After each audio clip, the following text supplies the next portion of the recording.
Daniel Goodwin was sentenced. He's a January 6th defendant. He attended the January 6th rally. He attended the January 6th protest. He entered the Capitol on January 6th, and he was sentenced to 60 days in federal prison. He's being credited with 21 days served. And you might be thinking, okay, well, how did he get 21 days in prison already served, and then now he's sentenced to 60 days, so he presumably has, 39 days left to serve? Listen to what happened.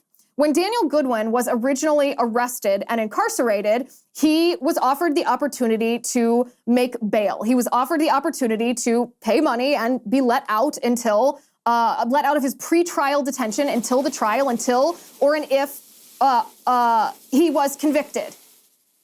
But just to give you an idea of the type of judge that was presiding over this case, this young man, Daniel Goodwin, during his pretrial hearings, did not want to comply with the mask mandate of the court. He did not want to wear a face mask. He refused to do so. And on that grounds, the fact that Daniel Goodwin declined to wear a face mask, the judge threatened to put him back in prison. This is the kind of judge presiding over this trial, a judge that wants to throw an American citizen in prison for not wearing a face mask. This is just setting the stage for what we're dealing with. So whenever there's a segment of the Republican Party, as I mentioned before, that doesn't want me to talk about this, that doesn't like when I talk about this, that always sends me angry emails when I talk about this. Liz, let's move on here. Liz, this doesn't make you look good. Liz, this is a conspiracy theory. Well, it's a conspiracy theory. It's a conspiracy, all right.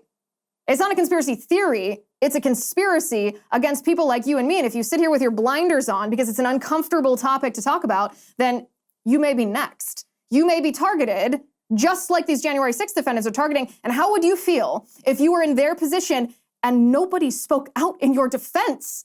How would you feel if the federal government was weaponized against you and your fellow conservatives and Republicans were too worried about being labeled conspiracy theorists by the mainstream media, the same mainstream media that propagated Russiagate? How would you feel if no one used their voice when your voice was being stifled?